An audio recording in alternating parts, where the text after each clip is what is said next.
नमस्कार, मैं मोनिका राणा। यह है हिमाचल 365 और आप देख रहे हैं हिलक्वेस्ट न्यूज चैनल। चलिए शुरू करते हैं आज के मुख्य समाचार। हिमाचल में तीसरी, पांचवी और 8वीं कक्षा के विद्यार्थियों पर रहेगा फोकस। हिमाचल प्रदेश में राष्ट्रीय शिक्षा नीति का नया प्रावधान लागू होते ही तीसरी, पांचवी और 8वीं कक्षा के विद्यार्थियों पर अधिक फोकस किया जाएगा। अब इन कक्षाओं के सभी विद्यार्थियों को अंकों के आधार पर ही अगली कक्षा में भेजा जाएगा। कम अंक आने पर विद्यार्थी फेल भी होंगे। विद्यार्थी को फेल होने से बचाने और अधिक अंक लाने के लिए अब इन कक्षाओं के लिए ऑनलाइन पढ़ाई का तरीका बदला जाएगा। शिक्षा विभाग ने इसके लिए काम करना शुरू कर दिया है। जल्द विस्तृत योजना बनाकर सरकार को इससे अवगत करवाया जाएगा। शिमला हिल्स क्वीन में उमड़े सैलानी, होटलों में ऑक्यूपेंसी 90% पहुंची, पार्किंग भी फुल। हिल्स क्वीन वीकेंड पर फिर सैलानियों से गुलजार हो गई है। राजधानी शिमला में लगभग सभी होटल और पार्किंग शनिवार शाम तक फुल हो गए हैं। बाजारों में भी देर शाम तक सैलानियों की चहल पहल रही। शनिवार दोपहर के समय सर्कुलर रोड पर स्थित ज्यादातर छोटी बड़ी पार्किंग गाड़ियों से फुल हो गई। इसके चलते कई सैलानियों ने सर्कुलर रोड पर ही जगह जगह गाड़ियां खड़ी कर दी। इस लिफ्ट होटल हॉलिडे होम के पास बार बार जाम भी लगता रहा। शिक्षा बोर्ड धर्मशाला बिना शुल्क टैट दे सकेंगे कोरोना पॉजिटिव अभ्यर्थी। मौजूदा समय में कोरोना पॉजिटिव होने के कारण अध्यापक पात्रता परीक्षा न दे पाने वाले अभ्यर्थियों को स्कूल शिक्षा बोर्ड नवंबर माह में निःशुल्क के परीक्षा में बैठने का मौका देगा, लेकिन इसके लिए उन्हें अपनी कोविड रिपोर्ट, प्रार्थना पत्र व एडमिट कार्ड बोर्ड कार्यालय के ईमेल एड्रेस पर भेजना होगा। उसके बाद ही उन्हें यह सुविधा मिलेगी। हिमाचल प्रदेश स्कूल शिक्षा बोर्ड के अध्यक्ष डॉक्टर सुरेश कुमार सोनी ने कहा कि कोरोना पॉजिटिव होने के कारण जो परीक्षार्थी मौजूदा समय में चल रही अध्यापक पात्रता परीक्षा टैट देने से वंचित रहे हैं, उन्हें नवंबर माह में प्रस्तावित टैट में बिना परीक्षा शुल्क के परीक्षा देने का अवसर प्रदान किया जाएगा। गौरतलब है कि स्कूल शिक्षा बोर्ड 8 विषयों की अध्यापक पात्रता परीक्षा का आयोजन प्रदेश के विभिन्न परीक्षा केंद्रों में कर रहा है। मंडी जिले में गोली लगने से व्यक्ति की मौत, आरोपी गिरफ्तार। हिमाचल प्रदेश के मंडी जिले के सदर थाना क्षेत्र के तहत आने वाले जनेट गांव में एक व्यक्ति की गोली लगने से मौत हो गई। पुलिस ने गोली चलाने वाले को गिरफ्तार कर लिया है। मिली जानकारी के अनुसार देवेंद्र और सुरेश कुमार इसी गांव के रहने वाले हैं और साथ ही काम भी करते हैं। बीते दिन दोनों ने दोपहर से ही शराब पीना शुरू कर दिया था और उसके बाद बंदूक लेकर जंगल की तरफ शिकार करने भी गए थे। दोनों के बीच कुछ ऐसा हुआ कि देवेंद्र कुमार पर गोली चल गई और उसकी मौके पर ही मौत हो गई। आतंकी गतिविधि और देशद्रोह मामले में एक्शन आतंकी सलाहुद्दीन के 2 बेटों समेत 11 सरकारी कर्मचारी बर्खास्त। जम्मू कश्मीर में देश विरोधी गतिविधियों को लेकर कार्रवाई करते हुए 11 सरकारी कर्मचारियों को बर्खास्त कर दिया है। संविधान के अनुच्छेद 311(2)(c) के तहत यह कार्रवाई की है। आतंकी सलाहुद्दीन के 2 बेटों को भी नौकरी से बर्खास्त किया गया है। बर्खास्त करने के लिए 3 अधिकारियों की सिफारिश ITI कुपवाड़ा के एक अर्दली से संबंधित है, जो आतंकी संगठन लश्कर-ए-तैयबा का ओवरग्राउंड वर्कर था। वह आतंकियों को सुरक्षा बलों की आवाजाही व अन्य जानकारियां देने में शामिल था। साथ ही अनंतनाग जिले के 2 शिक्षक जमात इस्लामी JEI और दुख्तारन-ए-मिल्लत DEM की अलगाववादी विचारधारा में भाग लेने, समर्थन करने और प्रचार करने सहित राष्ट्र विरोधी गतिविधियों में शामिल पाए गए हैं। हिमाचल में 11 जुलाई से मानसून के रफ्तार पकड़ने के आसार, 2 दिन भारी बारिश का ऑरेंज अलर्ट। हिमाचल प्रदेश में आज रविवार 11 जुलाई से मानसून की रफ्तार पकड़ने के आसार हैं। मौसम विज्ञान केंद्र शिमला ने मैदानी और मध्य पर्वतीय जिलों में रविवार और सोमवार को भारी बारिश का ऑरेंज अलर्ट जारी किया है। 16 जुलाई तक पूरे प्रदेश में मौसम खराब बना रहने का पूर्वानुमान है। बता दें, बीते कई दिनों से विभाग की ओर से मौसम को लेकर जारी अलर्ट व पूर्वानुमान फेल ही साबित हुए हैं। हालांकि शुक्रवार रात को प्रदेश के कई क्षेत्रों में बादल बरसे।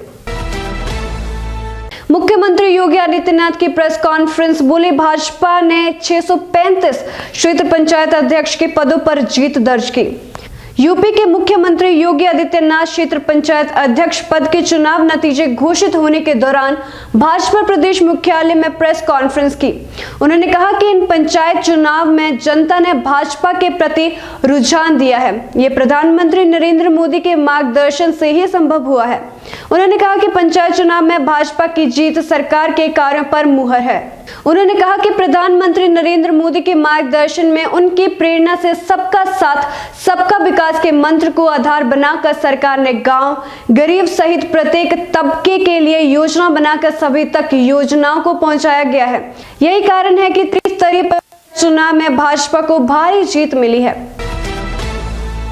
राज्यवर्धन सिंह राठौर का गहलोत सरकार पर हमला, कहा राजस्थान में चल रहा अंधा कानून। राजस्थान में बिगड़ती कानून व्यवस्था के बीच भाजपा नेता राज्यवर्धन सिंह राठौर ने शनिवार को गहलोत सरकार पर जमकर हमला बोला है। उन्होंने कहा कि देश में देश का कानून चलता है, लेकिन राजस्थान में अंधा कानून चलता है। 2019-2020 के देश में अपराध के जो आंकड़े हैं, उनमें राजस्थान दुर्भाग्य से प्रथम स्थान पर है।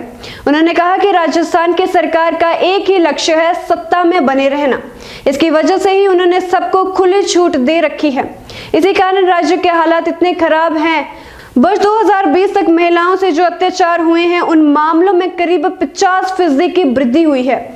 राजस्थान कांग्रेस की सरकार में नोटों के आगे कुछ नहीं चलता है।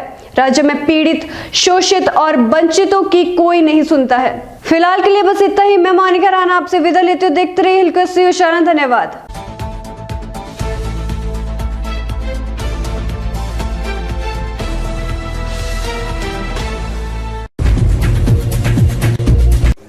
धूमल क्यों हारे? सरकार जो है वो कानून व्यवस्था को नियंत्रित करने में नाकाम हो रही है। इसमें जो दोषी लोग हैं वो जेल की सलाखों के पीछे। तो rift in the party that has led to the defeat in previous election. The rift कोई नहीं थी पार्टी में। ग्रामीण शिमला की बात करते हैं। Unprecedented amount of development work in this constituency. है कि हमीरपुर मेडिकल कॉलेज के लिए जो फॉरेस्ट क्लियरेंस थी, वो भी भारतीय जनता पार्टी की वजह से डिले हुई। हमने केंद्र से फॉरेस्ट क्लियरेंस करवा कर दी।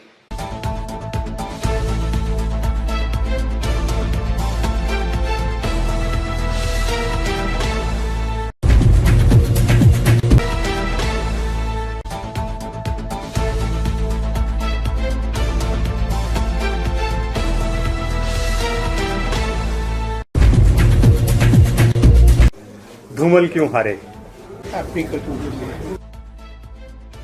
सरकार जो है वो कानून व्यवस्था को नियंत्रित करने में नाकाम हो रही है। इसमें जो दोषी लोग हैं वो जेल की सलाखों के पीछे। तो rift in the party that has led to the defeat in previous election. The rift कोई नहीं थी पार्टी में। ग्रामीण शिमला की बात करते हैं। Unprecedented amount of development work in this constituency. है कि हमीरपुर मेडिकल कॉलेज के लिए जो फॉरेस्ट क्लियरेंस थी, वो भी भारतीय जनता पार्टी की वजह से डिले हुई। हमने केंद्र से फॉरेस्ट क्लियरेंस करवा कर दी।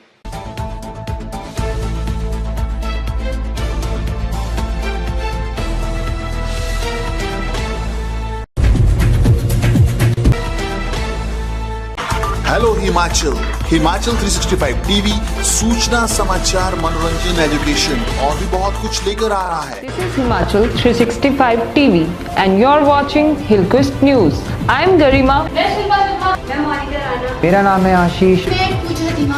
ये है हिमाचल 365 टीवी और आप देख रहे हैं हिलक्विस्ट टीवी न्यूज। हम जल्द आ रहे हैं पूरे हिमाचल की ताजा तरीन खबरों के साथ। हर तरह के समाचारों के लिए देखिए हिमाचल 365 टीवी और जुड़े रहिए हिलक्विस्ट न्यूज के साथ।